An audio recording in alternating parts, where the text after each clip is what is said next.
হিন্দু সংস্কৃতির একমাত্র উদ্দেশ্য হচ্ছে মানুষের কল্যাণ করা। সেই উদ্দেশ্যেই ব্রহ্মা সৃষ্টির আদিতে সকল মনুষ্যকে নিঃস্বার্থভাবে নিজ নিজ কর্তব্যের দ্বারা একে অপরকে সুখী করার নির্দেশ দিয়েছেন। এটি গীতার ৩য় অধ্যায়ের ১২তম শ্লোক। ওম শ্রী পরমাত্মনে নমঃ।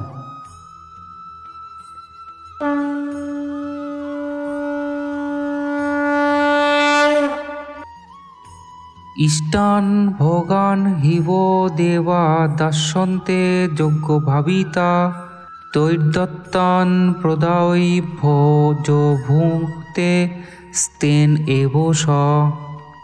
যজ্ঞ দ্বারা পুষ্ট সংবর্ধিত দেবগণ তোমাদের বিনা প্রার্থনাতেই কর্তব্য কর্মের জন্য আবশ্যক সামগ্রী প্রদান করে যাবেন। দেবতা প্রদত্ত এই সামগ্রী অন্যের সেবায় ব্যয় না করে যে ব্যক্তি স্বয়ং ভোগ করে সে অবশ্যই চোর। দেবতা তার অধিকার অনুযায়ী মানুষকে প্রয়োজনীয় দ্রব্য সামগ্রী প্রদান করেই থাকেন। মানুষের উচিত শুধু নিজেদের কর্তব্য ঠিকমতো পালন করা। ভোগের ইচ্ছা থাকা পর্যন্ত পরম কল্যাণ কখনো হতে পারে না। শরীর নির্বাহের সকল প্রয়োজনীয় বস্তু, খাদ্য, বস্ত্র, অর্থ, গৃহ ইত্যাদি নিজের সুখের জন্য কার্যকরী করাতেই আছে। এই দেহ মাতা পিতার থেকে পাওয়া এবং পালনকারীও তাঁরাই। বিদ্যা লাভ হয়েছে গুরুস্থানীয় ব্যক্তিদের কাছ থেকে। দেবগণ সকলকে কর্তব্য পালনের বস্তুসমূহ প্রদান করেন। ঋষিগণ প্রদান করেন জ্ঞান। পিতৃব্যগণ মানুষকে সুখ সুবিধা প্রাপ্তির উপায় জানান। পশুপক্ষী, বৃক্ষলতা ইত্যাদি অন্যের সুখের জন্য নিজেদের সমর্পিত করে, যদিও তাদের এই বোধ থাকে না যে তারা কারো উপকার করছে, কিন্তু তাদের দ্বারা স্বতঃস্ফূর্ত উপকার হয়ে থাকে। এইরূপ আমাদের যা সামগ্রী, বল, যোগ্যতা, পদ, অধিকার, ধন সম্পত্তি ইত্যাদি আছে তা সমস্তই অন্যের কাছ থেকে লাভ করা। তাই সেগুলো অপরের সেবায় লাগানোই উচিত। আমাদের শরীর, ইন্দ্রিয়াদি, মন, বুদ্ধি ইত্যাদি সমস্ত বিষয় জগৎ সংসার থেকে সংগৃহীত। এগুলি কখনোই নিজস্ব নয়, আর তা হতেও পারে না। সুতরাং এগুলি নিজের মনে করে এগুলির দ্বারা সুখ ভোগ করাই বন্ধনের কারণ। বন্ধন থেকে মুক্তি পাবার সহজ পথ হল এই যে যার থেকে আমরা এই বস্তুগুলি পেয়েছি এগুলি তারই মনে করে তার সেবায় নিষ্কামভাবে লাগানো। এটি আমাদের পরম কর্তব্য। সাধকের মনে প্রায়ই এমন ভাবের উদয় হয় যে যদি আমরা সংসারের সেবা করি তবে সংসারের প্রতি আমাদের আসক্তি আসবে এবং আমরা সংসারে আবদ্ধ হয়ে পড়ব। কিন্তু ভগবানের বাক্যে প্রমাণিত হয় যে সেবা করলে আবদ্ধ হতে হয় না, বরং নিজের জন্য কিছু করলে তবেই আবদ্ধ হতে হয়। তাই গ্রহণ করার ভাব পরিত্যাগ করে দেবগণের মতো অপরকে সুখী করাই মনুষ্য মাত্রই পরম কর্তব্য হওয়া উচিত। কর্মযোগের সিদ্ধান্ত হল প্রাপ্ত সামগ্রী, সামর্থ্য, সময় এবং বুদ্ধির সদুপযোগ করা। প্রাপ্ত সামগ্রীর চেয়ে ভিন্ন বস্তুর, নতুন নতুন বস্তুর কামনা করা কর্মযোগের সিদ্ধান্ত নয়। সুতরাং প্রাপ্ত বস্তুর সদুপযোগ করে অন্যের হিতার্থেই নিয়োগ করা উচিত। অধিকের কোনোই আবশ্যকতা নেই। এ বিষয়ে যুক্তি হল যার যতটা শক্তি থাকে তার কাছে ততটা আশা করা হয়, সুতরাং ভগবান বা দেবতা তার থেকে বেশি কি করে আশা করবেন। নিজ কর্তব্য পালনে অনিচ্ছুক ব্যক্তি অন্য সকলের প্রাপ্য সামগ্রী, অন্ন, জল, বস্ত্রাদি অপরকে না দিয়ে একাই ভোগ করে, অতএব সে চোর পদবাচ্য। যে ব্যক্তি অপরকে তার প্রাপ্য ভাগ না দিয়ে একাই সমস্ত ভোগ করে সে তো চোরই। কিন্তু যে ব্যক্তি সর্বপ্রকারেই নিজ স্বার্থসিদ্ধ করতে চায়, অর্থাৎ বস্তু সামগ্রীগুলি মান যশ ইত্যাদি লাভের উদ্দেশ্যে সেবার কাজে লাগায়, সেও সেই অংশে চোর। এরূপ ব্যক্তির অন্তঃকরণ কখনো শুদ্ধ এবং শান্ত থাকতে পারে না। এই ব্যষ্টি শরীর কোনোভাবেই সমষ্টি জগৎ থেকে পৃথক নয় এবং পৃথক হওয়া সম্ভবও নয়, কারণ সমষ্টির অংশকেই ব্যষ্টি বলা হয়, অর্থাৎ শরীরকে নিজের বলে মনে করা, এবং সমষ্টিকে অর্থাৎ জগৎকে নিজের বলে না মানাই হল রাগ দেশাদি দণ্ডের মূল, এবং এটি হল অহংভাব এবং ব্যক্তিত্ব বা বৈষম্য।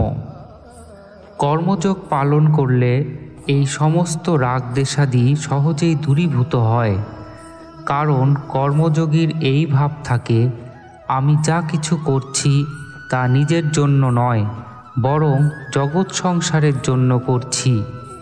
এতে আরও একটি বড় মর্মকথা হলো এই যে, কর্মযোগী নিজ কল্যাণের জন্য কোনো কর্ম না করে সংসারের কল্যাণের নিমিত্তেই করে থাকেন, কারণ সকলের কল্যাণের থেকে নিজ কল্যাণকে পৃথক করে দেখাই হচ্ছে ব্যক্তি স্বার্থ এবং বৈষম্যের জন্ম হওয়া, যেটি সাধকের উন্নতির পথে বাধা স্বরূপ। শরীর, ইন্দ্রিয়, মন, বুদ্ধি ইত্যাদি যা কিছু আমাদের আছে তা সবই এই জগৎ সংসার থেকে প্রাপ্ত। সুতরাং জগৎ হতে প্রাপ্ত সামগ্রী শুধুমাত্র নিজ স্বার্থে ব্যবহার করা সততার কাজ নয়। এই শরীরও আমার নয়, অথবা এই সমগ্র পৃথিবী আমার। কর্তব্য সম্পর্কিত বিশেষ কথা। হিন্দু সংস্কৃতির একমাত্র উদ্দেশ্য হচ্ছে মানুষের কল্যাণ করা। সেই উদ্দেশ্যেই ব্রহ্মা সৃষ্টির আদিতে সকল মনুষ্যকে নিঃস্বার্থভাবে নিজ নিজ কর্তব্যের দ্বারা একে অপরকে সুখী করার নির্দেশ দিয়েছেন। সংসারে ভ্রাতা, ভগিনী, মাতা ইত্যাদি সকলেই কর্ম করে থাকেন, কিন্তু তাদের একটি মস্ত ভুল হয় এই যে, তারা কামনা, মমতা, বাসনা, স্বার্থ ইত্যাদির বশীভূত হয়ে কর্ম করেন। সুতরাং লৌকিক বা পারলৌকিক কোনো লাভই তাদের হয় না, বরং ক্ষতিই হয়ে থাকে। স্বার্থ দ্বারা তাড়িত হয়ে কর্ম করলে নিজেদের মধ্যে মারামারি, ঝগড়া, ঈর্ষা ইত্যাদি উৎপন্ন হয় এবং পরলোকে দুর্গতি হয়। অন্যের সেবা করে তার প্রতিদানে কিছু আশা করলে বস্তু এবং ব্যক্তির সঙ্গে মানুষের সম্পর্ক স্থাপিত হয়। যে কোনো কর্মের সঙ্গেই স্বার্থ সম্পর্ক যুক্ত হলে সেই কর্ম তুচ্ছ এবং বন্ধনকারক হয়ে দাঁড়ায়। স্বার্থপর ব্যক্তিকে জগতে কেউই ভালো বলে না। যে কেবল চায় তাকে কেউ বেশি দিতে চায় না।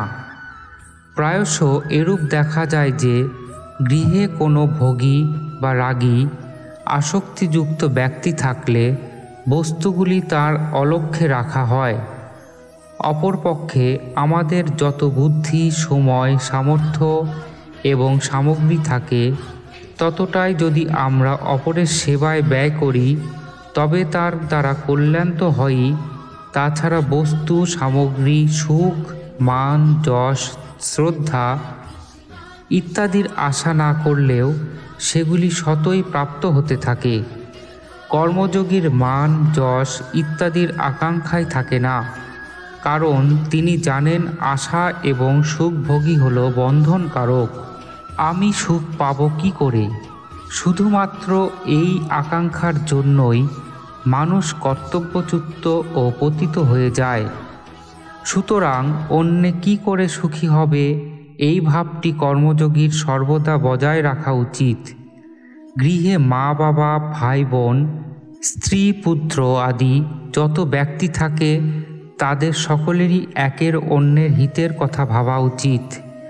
সেবকের প্রায়শ একটি ভুল হয়ে থাকে, আমি সেবা করছি, আমি জিনিস প্রদান করছি, এই ভেবে সে মিথ্যা অভিমানের বশবর্তী হয়ে পড়ে। প্রকৃতপক্ষে সেবক ব্যক্তিটি সেব্যের, যার সেবা করে তার বস্তুই তাকে প্রদান করে।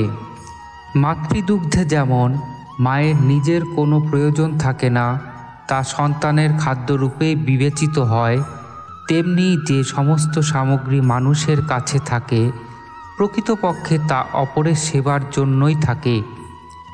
সুতরাং প্রাপ্ত বস্তুতে তার কোনো মমতা থাকা বা সেটি তার নিজস্ব বলে মনে করার কোনো অধিকার নেই। মমতা করলেও সেটি তার কাছে চিরকালের জন্য থাকবে না, শুধুমাত্র মমতারূপ বন্ধনটি থেকে যাবে। সেই জন্যই ভগবান বলেছেন যে প্রাপ্ত সামগ্রীগুলিকে নিজের বলে মনে করে যারা ভোগ করে তারা প্রকৃতপক্ষে চোরই। দেবতা, ঋষি, পিতৃপুরুষ, পশুপক্ষী, বৃক্ষলতা ইত্যাদি সকলের স্বভাবই হল সকলের পরোপকার করা। মানুষ এদের থেকে সর্বদা সহযোগিতা পাওয়ায় এদের কাছে ঋণী। এই ঋণ থেকে মুক্তি পাওয়ার জন্যই পঞ্চমহাযজ্ঞের অর্থাৎ ঋষিযজ্ঞ, দেবযজ্ঞ, ভূতযজ্ঞ, পিতৃযজ্ঞ এবং মনুষ্যযজ্ঞের বিধান আছে। মানুষই একমাত্র প্রাণী যে বুদ্ধিপূর্বক নিজ কর্তব্য পালন করে সকলকে তৃপ্ত করতে সক্ষম। সুতরাং মানুষের উপরই সবথেকে বেশি দায়িত্ব অর্পিত রয়েছে। তার এমন স্বাধীনতা আছে যা সদ্ব্যবহার করে সে পরম শ্রেয় লাভে সক্ষম। দেবতাগণ তো তাদের কর্তব্য পালন করেনি। মানুষ যদি তার কর্তব্য পালন না করে তাহলে শুধু দেবগণের মধ্যেই নয়, উপরন্তু ত্রিলোকেই নানা প্রকার বিশৃঙ্খলা সৃষ্টি হয় এবং তার পরিণামে অতিবৃষ্টি, অনাবৃষ্টি, ভূমিকম্প ইত্যাদি প্রাকৃতিক দুর্যোগ হতে থাকে। ভগবানও বলেছেন, আমি যদি সতর্ক হয়ে কর্তব্য পালন না করি তাহলে এই সমস্ত লোক সৃষ্টি উচ্ছন্ন হবে। যেমন গতিশীল শকটের একটি চাকা ভেঙে গেলে সমস্ত গাড়িতেই তীব্র আলোড়ন হয়, তেমনি গতিশীল সৃষ্টিচক্রে একজন ব্যক্তিও যদি কর্তব্যচ্যুত হয় তাহলে তার বিরূপ প্রভাব সমগ্র সৃষ্টির ওপর পড়ে।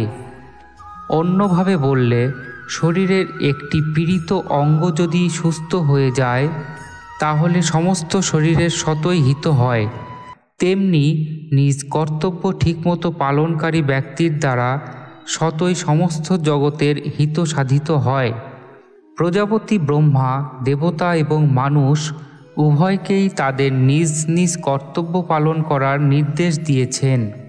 দেবতাগণ মর্যাদা সহকারে আচরণ করে থাকেন, কেবলমাত্র মানুষই নিজ নির্বুদ্ধিতার দোষে মর্যাদা নষ্ট করে। কারণ অপরের সেবার জন্য যে সমস্ত সামগ্রী সে পায় সে সেগুলিকে নিজের মনে করে অধিকার করে বসে। অনন্ত জন্মের কর্মবন্ধন থেকে মুক্তি পাওয়ার জন্য মানুষ স্বাধীনতা প্রাপ্ত হয়েছে, কিন্তু সে সেই স্বাধীনতার অসৎ ব্যবহার দ্বারা কর্ম এবং কর্মফলে মমতা ও আসক্তি পোষণ করতে থাকে। তার ফলে তার নতুন কর্মবন্ধন উৎপন্ন হয় ও সে তাতে আবদ্ধ হয়ে পড়ে এবং পরবর্তী অনেক জন্মের জন্য দুঃখ ভোগের রাস্তা তৈরি করে ফেলে। সুতরাং মানুষের উচিত সে যা কিছু বস্তু প্রাপ্ত হয় তার দ্বারা ত্রিজগতের সেবা করা, অর্থাৎ সেই সামগ্রীগুলি ভগবান, দেবতা, ঋষি, পিতৃপুরুষ, মানুষ ইত্যাদি সমস্ত প্রাণীর সেবায় নিয়োজিত করা।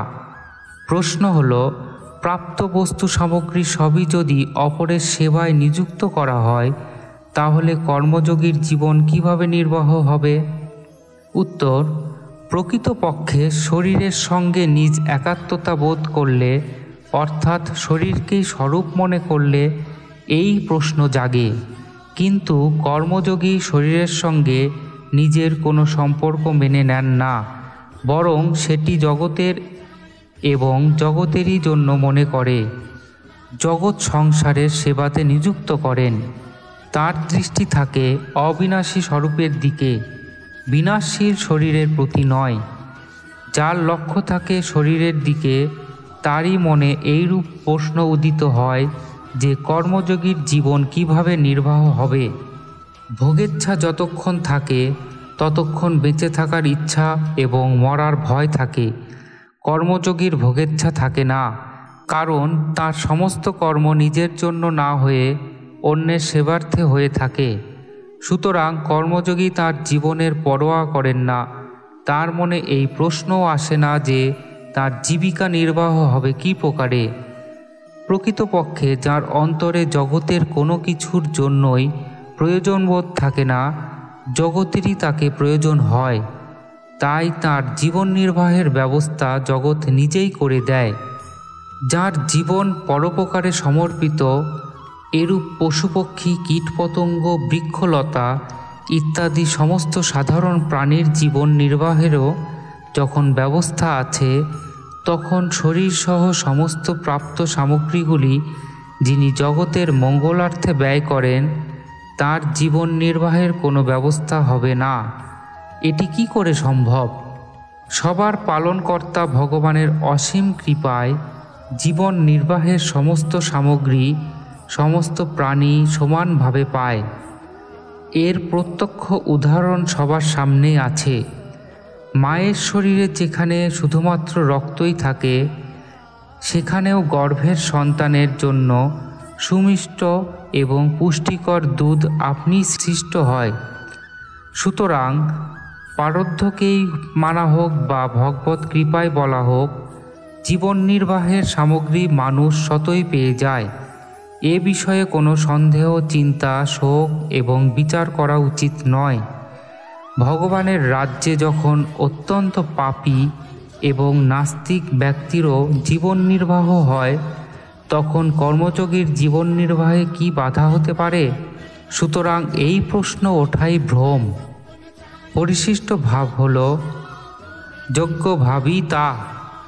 পদটির অর্থ যোগ্য দ্বারা পরিপুষ্ট, পূজিত এবং সংবর্ধিত। মধ্যলোকে থাকায় মানুষ ঊর্ধ্ব ও অধ সমস্ত লোকে অবস্থিত প্রাণীদের পরিপুষ্ট করতে সক্ষম। মানুষকে মধ্যলোকে রাখার কারণই হল যাতে তারা সকলের মঙ্গল করতে সক্ষম হয়। সুতরাং মনুষ্যমাত্রই হল কল্যাণ লাভের অধিকারী। হরি ওং তৎসৎ।